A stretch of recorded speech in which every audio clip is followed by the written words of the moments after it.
10 what की battery है, 5 ओम का रेजिस्टेंस मुझे पता है, आर मुझे पता करना है। अब ये आर ऐसा होना चाहिए सच दैट जो पावर डिसिपेट हो इसके थ्रू वो मैक्सिमम हो, ठीक है, जो पावर हो डिसिपेट वो मैक्सिमम हो। तो पावर कैसे निकालते हैं, यदि सीरीज कॉम्बिनेशन है तो पता है हमें करंट वरंट निकालना होगा, तो ये होगा 10/5 प्लस आर जो करंट होगा। अब पावर थ्रू 5 ओम रेजिस्टेंस या सॉरी आर के रेजिस्टेंस से कितनी होगी, ये हो जाएगी आई स्क्वायर यानी 100/5 plus R square into R, 100R/5 plus R square. अब एक्चुअली इसमें थोड़ा सा है ना मैक्सिमम मिनिमम का कंसेप्ट आता है कि P का हम वेरिएशन देखते हैं विथ रिस्पेक्ट टू R, तो हम जानते हैं कि मैक्सिमम मिनिमम की कंडीशन तब आती है जब dP/dr 0 होता है। तो इसका डेरिवेटिव करोगे और इसको 0 करोगे तो देखोगे कि R की वैल्यू 5 ही होनी चाहिए, ठीक है। अब थोड़े बहुत इक्विवेलेंट रेजिस्टेंस पे क्वेश्चन देखते हैं। इसका इक्विवेलेंट रेजिस्टेंस बताओ, 5, 3, 2, 4, इतना टफ रहने देता हूँ, ठीक है। बेसिकली एक ही क्वेश्चन देख लेते हैं और उसी से बता देंगे क्या होगा, ठीक है। मतलब 12 वॉट की बैटरी है, क्वेश्चन सॉल्व करना है। ये चलो बेसिक से करते हैं। ये दिया हुआ है, अब ये तो मोस्ट इजीएस्ट क्वेश्चंस हो गए, है ना। क्या है ये तीनों सीरीज कॉम्बिनेशन में कनेक्टेड है। तो रेजिस्टेंस कितना हो गया टोटल, 5 + 3 + 2, ये हो जाएगा 10 ओम। तो पूछा आपसे करंट कितना होगा, तो करंट कितना होगा भाई, 12/10 दैट इज 1.2 एम्पियर, है ना। आपसे पूछ लिया कि सभी के अक्रॉस पोटेंशियल डिफरेंस बताओ, तो V अक्रॉस 5 ओम क्या होगा। देखो करंट फ्लो कर रहा है, पोटेंशियोमीटर लगा दो, सॉरी वोल्ट मीटर लगा दो, तो क्या होगा I × 5, I तो अपना 1.2 है, into 5 that is 6 volts. V across 3 ओम कितना होगा, 1.2 करंट इसके भी थ्रू फ्लो करेगा, इधर भी वही फ्लो करेगा, तो इंटू 3 दैट इज 3.6 वोल्ट्स।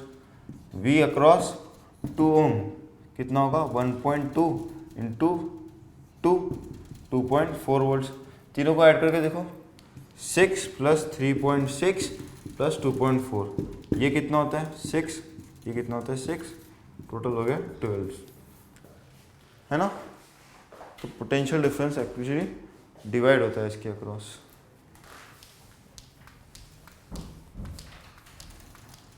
अरे ठीक है चलो, 2, 3, 5, अब इन सब के थ्रू हीट निकाल लो, या हीट कितनी डिसिपेट हो रही है, पावर निकालो सबसे पहले। तो पावर ये 1.2 था ही सही, करंट सबके थ्रू फ्लो कर रहा है। देखो सीरीज कॉम्बिनेशन में कोशिश करना है कि यदि पावर पूछी गई है और वोल्टेज नहीं पूछा गया तो वोल्टेज क्यों कैलकुलेट करें, टाइम वेस्ट क्यों करें ना अपना। ये तो मैं पूरी प्रैक्टिस करा देता हूँ कि हर एक चीज़ बता देता हूँ कि ये पूछे तो ये निकालना है, ये पूछे तो ये निकालना है। लेकिन अब यदि सिर्फ ये दिया होता हो, पावर पूछी होती है, एनर्जी डिसिपेटेड पूछी होती है, एनर्जी डिसिपेटेड यानी जो हीट निकल गई, तो हम लोग ये पार्ट नहीं करते। हम लोग डायरेक्ट कैसे जाते हैं, आई हमें पता है, हमें ये भी पता है कि पी को हम क्या लिखते हैं, I² इंटू आर, है ना। तो इसके अक्रॉस कितना होता, 5 स्क्वायर इंटू सॉरी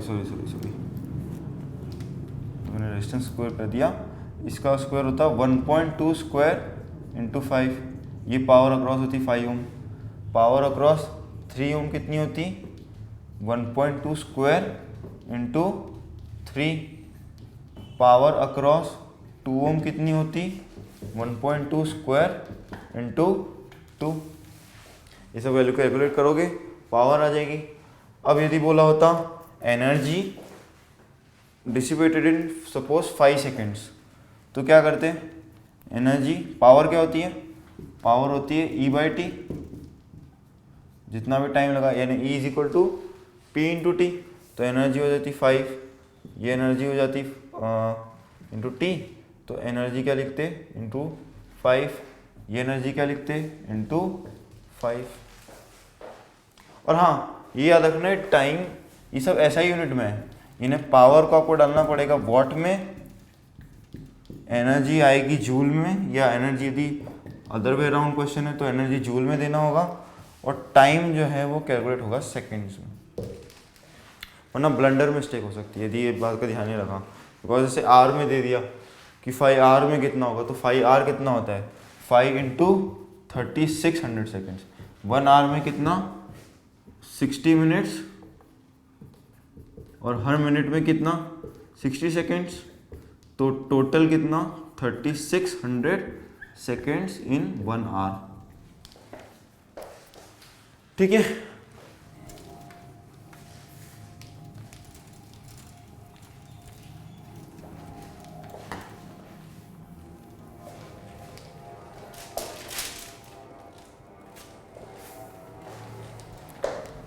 वैसे ही हम लोग एक पैरेलल कॉम्बिनेशन का क्वेश्चन देखते हैं अच्छे से, उसमें भी यही सब निकालेंगे।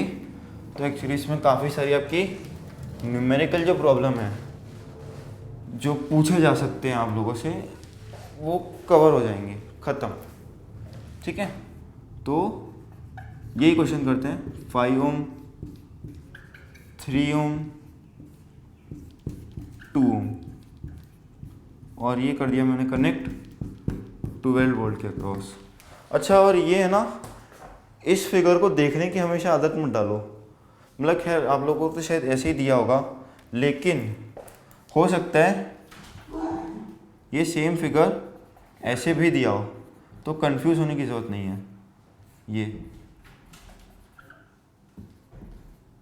है, ये सेम चीज़ ही, या ऐसे कनेक्ट कर दिया, ऐसे कनेक्ट करके ऐसे दे दिया, ये दोनों सेम फिगर है, लेकिन हो सकता है ऐसे दे दे, या फिर बिकॉज मैंने देखा है बच्चे काफ़ी कंफ्यूज होते हैं कि अब क्या करें, या ऐसे दे दिया ये, तो आपको ध्यान क्या रखना है, सबसे बेसिक चीज़, हाँ ये यहाँ पे भी कनेक्टेड हो सकता है, मतलब ऐसा हो सकता है बोर्ड में ना दे, बिकॉज इतना कॉम्प्लिकेटेड लेवल नहीं आता, लेकिन बेसिक हमेशा क्लियर होना चाहिए। पैरेलल कॉम्बिनेशन में क्या बताया था कि जो रेजिस्टेंस है, रेजिस्टेंस का पैरेलल कॉम्बिनेशन बनता है, तो उनका जो एंड पॉइंट है वो यदि सब एक 1 to 1 कनेक्टेड हैं, और वो जो है पोटेंशियल या एक्चुअली रेजिस्टेंस से देखा जाता है, यदि वो रेजिस्टेंस ही कनेक्टेड है पैरेलल में, जैसे एक्चुअली ये भी पैरेलल कॉम्बिनेशन है, ये 5 ओम दे दिया, ये सपोज 3 ओम दे दिया, ये 2 ओम दे दिया, और ये 1 ओम दे दिया, और फिर कनेक्ट कर दिया, तो ये तो पैरेलल कॉम्बिनेशन है ना। इसका जो भी बनेगा, देखो कोई भी कॉम्बिनेशन होगा उसका इक्विवेलेंट आप बनाओगे, इसका मतलब है आप उसको एक सिंगल रजिस्टर में कर रहे हो। तो इस क्वेश्चन पर खैर हम आएंगे, अभी पहले इसको देखते हैं। तो ये समझ में आया ना, ये भी सेम है, ये 12 वोल्ट कर दिया, तो ये भी सेम ही है पूरा फिगर, बिकॉज खाली इसके एंड देखो, वायर बड़ा करने से क्या होता है, कुछ फर्क थोड़ा ना पड़ता है। सेल, जैसे सेल से एक एलईडी कनेक्ट करी, तो एलईडी का वायर चाहे कितना ही बड़ा हो, कोई फ़र्क पड़ता है खास, मतलब एक्चुअली हमारे वायर तो रेजिस्टेंस लेस होते हैं ना, इतना मत सोचिए, मतलब फिर भी कोई फ़र्क नहीं पड़ता इसका। ठीक है, तो ये देखो इसका कनेक्शन, ये यदि पॉइंट में ए मानूँ तो ये और ये सब कनेक्टेड तो एक ही जगह है ना, ये चाहे वायर कितना भी घुमा के कर दिया हो, लेकिन इनका कनेक्शन तो एक ही जगह। ठीक है, अब इसको छोड़ो। ये बेसिकली थोड़ा सा ध्यान रखना, मतलब 1% प्रोबेबिलिटी रहती है कि ऐसा कुछ घुमा दे, मतलब ऐसे तो वरना सिंपल ही रखते हैं। ठीक है, अब इन सब के थ्रू करंट निकालो। सबसे पहले तो ये I1, ये I2, ये I3 करंट चाहिए मुझे। तो करंट कैसे निकालूंगा? मुझे इसके अक्रॉस पोटेंशियल डिफरेंस पता है। पोटेंशियल डिफरेंस क्या होता है? किसी भी दो पॉइंट्स के अक्रॉस ही होता है ना। और रजिस्टर के केस में ये हमेशा बात याद रखना, जो इसके अक्रॉस पोटेंशियल है, अक्रॉस याद रखो वर्ड, अक्रॉस जो पोटेंशियल डिफरेंस है सिर्फ वो हमारे काम का, बाकी दुनियादारी जाए बाहर में।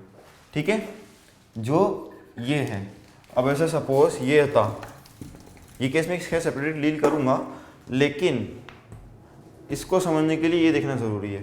तो मैं क्या ये देखता नहीं, इसके अक्रॉस जो V पोटेंशियल है, ठीक है, वो मैं देखूँगा। मुझे इस 12 वोल्ट से कोई मतलब नहीं है। जो इसके डायरेक्ट इसके अक्रॉस पोटेंशियल दिया हुआ है, मुझे खाली उससे मतलब होना चाहिए। ठीक है, उसको मैं यूज़ कर सकता हूँ V/R में। तो जो उसके जस्ट अक्रॉस है, ये इसके दो पॉइंट्स हैं जो इसके अक्रॉस है पोटेंशियल, ये बात हमेशा याद रखना। इसमें कन्फ्यूजन हो सकता है और बहुत बड़ी गलती हो सकती है। तो ये आई होगा इस तरह से, इसलिए ये 12 वोल्ट ये सेम इसके अक्रॉस है, ये 5 वोल्ट इसके अक्रॉस है। ठीक है, तो इसके थ्रू करंट कितना होगा? 12/2 6 एम्पियर। इसके थ्रू कितना होगा? 12/3 4 एम्पियर। इसके थ्रू कितना कनेक्ट होगा? 12/5 2.4 एम्पियर। टोटल करके देखोगे तो कितना आ जाएगा? 12.4 एम्पियर। और इसका शायद पैरेलल कॉम्बिनेशन देखोगे तो कितना आएगा? 1/2 प्लस 1/3 प्लस 1/5 कंबाइन करोगे तो 30 15 10 और 6 21 31। गड़बड़ हो गई क्या? 12/2 6, 12/3 4, 12/5 2.4, 1/2 1/3 30 10, अरे सॉरी। ठीक है,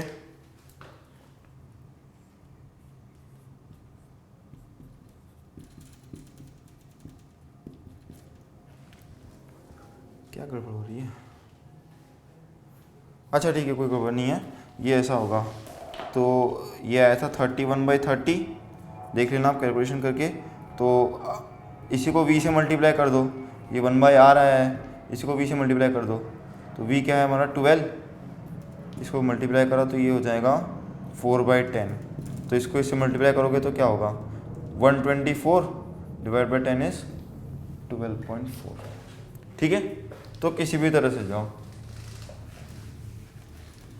ठीक है, लेकिन अब वापस से वही बात हो गई दो। अब यदि मेरे से पूछा जाता पावर निकालो, तो क्या मैं इससे जाता? नहीं, ये खाली तब है जब मुझे करंट पूछा जाता है। यदि मुझे वोल्टेज गिवन है, पैरेलल कॉम्बिनेशन यानी एक्चुअली मुझे हर रजिस्टर के अक्रॉस पोटेंशियल डिफरेंस पता है, तो पावर क्या है? I² है, V² है, ठीक है, और V × I भी है। तो जो दो चीज़ें गिवन है किसी भी रजिस्टर के लिए, किसी भी रजिस्टर के लिए, तो आप कर सकते हो।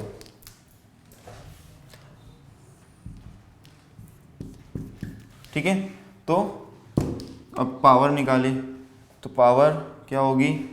इसके लिए क्या होगी? 144 12² 2। इसके लिए क्या होगी?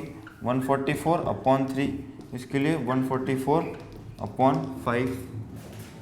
ठीक है, I² से भी सेम ही आएगा। ये देखो, इसके में देख लो, 6 × 6 × R इज 2, ये 72 था, ये भी 72 होगा। तो केस तो सेम हुआ, लेकिन इसमें मुझे एक स्टेप ज़्यादा करनी पड़ी। वो मैं क्यों करूँ जब मुझे पता है कि इससे हो जाएगा? तो ये वॉट है। हाँ, तो इस तरह से।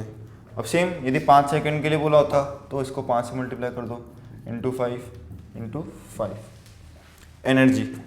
ये पावर निकाली थी, 5 सेकेंड में एनर्जी लिबरेटेड पूछा, तो वो हो गया इंटू 5। ठीक है,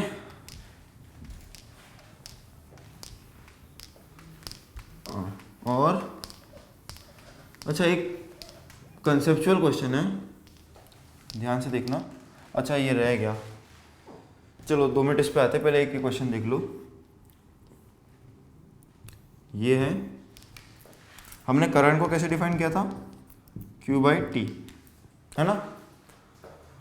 तो ऐसा हुआ 1 सेकेंड के अंदर इस क्रॉस सेक्शन से 5 कूलम का चार्ज इधर गया, 4 कूलम का चार्ज भी गया, मतलब चार्ज डिस्क्रीट लंप्स में गया, ठीक है। और 3 कूलम का चार्ज इधर गया, -3 कूलम का चार्ज, -2 कूलम का चार्ज इधर गया, और -5 कूलम का चार्ज इधर गया। बताओ करंट कितना होगा।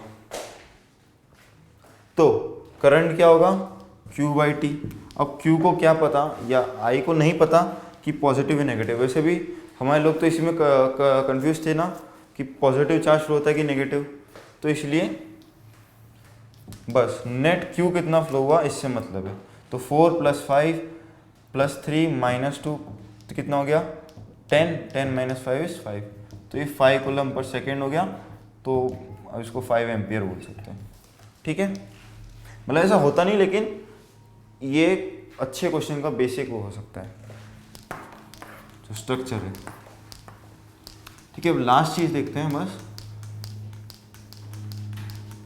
कि सीरीज और पैरेलल का कॉम्बिनेशन कैसे देखना है। ये जैसे मैंने क्वेश्चन लिखा था, ठीक है।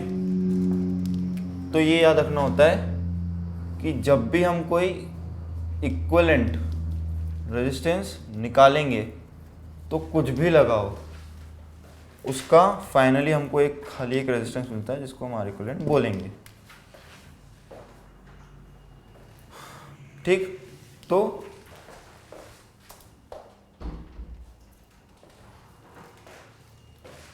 बस, तो अब ये मैंने लेक्चर में भी डिस्कस किया था, अभी भी कर रहा हूँ, कि क्या ये और ये सीरीज में है, नहीं, बिकॉज इसके बीच में और भी रेजिस्टेंस आ गए। अभी खाली इतना याद रखो कि और भी रेजिस्टेंस आ जाएंगे तो नहीं होगा बस वो, ठीक है। तो इसको आर इक्विवेलेंट में कन्वर्ट करके देन प्रोसीड करना है, ठीक। अब एक लास्ट क्वेश्चन करते हैं कि जो एक रेजिस्टेंस था R, उसको मैंने लेंथ वाइज 5 इक्वल पीसेस में काटा, 5 इक्वल पार्ट्स में कट किया, उनको पैरेलल लगा दिया। क्या करा, पैरेलल लगा दिया। फाइनली मैंने इक्विवेलेंट रेजिस्टेंस चेक किया, R' निकला। तो R और R' का रेशियो बताओ, R/R', ठीक है। क्या क्वेश्चन है,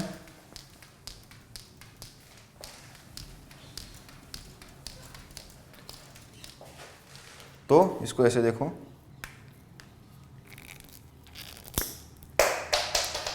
सॉरी, ये R था इतना पूरे लेंथ में, ठीक है। इसको मैंने 5 इक्वल पीसेस में काट दिया, 4, 5, ठीक है। अब मुझे बताओ कि अब एक एक पार्ट का इंडिविजुअल रेजिस्टेंस कितना होगा। देखो, रेजिस्टेंस सेम मटेरियल के लिए प्रोपोर्शनल होता है लेंथ अपॉन एरिया। इस केस में जब मैं सपोज इस वायर को, यही वायर है, इसको 2 पीसेस में काटता हूँ, क्या मैंने एरिया अल्टर किया, नहीं। मैंने क्या लेंथ अल्टर की, हाँ मैंने लेंथ अल्टर की, और कितनी कर दी, यदि इनिशियली L0 थी तो अब मैंने L0/5 कर दी इसको, या L थी तो L/5 कर दी। एरिया जैसा कि पहले देखा था, इसको काट दूंगा मैं बीच में से, तो इसका सरफेस एरिया थोड़ा ना कम होगा, जो इसका ये वाला एरिया है, सर्कल जो एरिया है, ये थोड़ा ना ख़त्म होगा। इसको यूनिफॉर्म मानते तो ये ख़त्म नहीं होगा, ठीक है। तो ये चीज़ होल्ड करती है, तो इसको, इस हर एक पार्ट को मैं ऐसी R∼' नाम दूँ, तो आर ट्रिपल डैश कितना होगा, L/5/A, यानी एक्चुअली में इसकी वैल्यू होगी R/5 आर ट्रिपल डैश की। अब एक और क्या ट्विस्ट है कि इन सबको मैंने पैरेलल कनेक्ट कर दिया, तो 5 रेजिस्टेंस इक्वल उसके पैरेलल में कनेक्ट होंगे, तो क्या होता है R/5। अब इधर R एक्चुअली क्या है, R ट्रिपल डैश है, because connect R triple dash को किया मैंने, तो R ट्रिपल डैश बाई 5 यानी एक्चुअली में R/5/5 यानी R/25। ठीक है, तो रेशियो क्या हो जाएगा 25, R/25, तो ये कट जाएगा, ये 25 ऊपर आ जाएगा।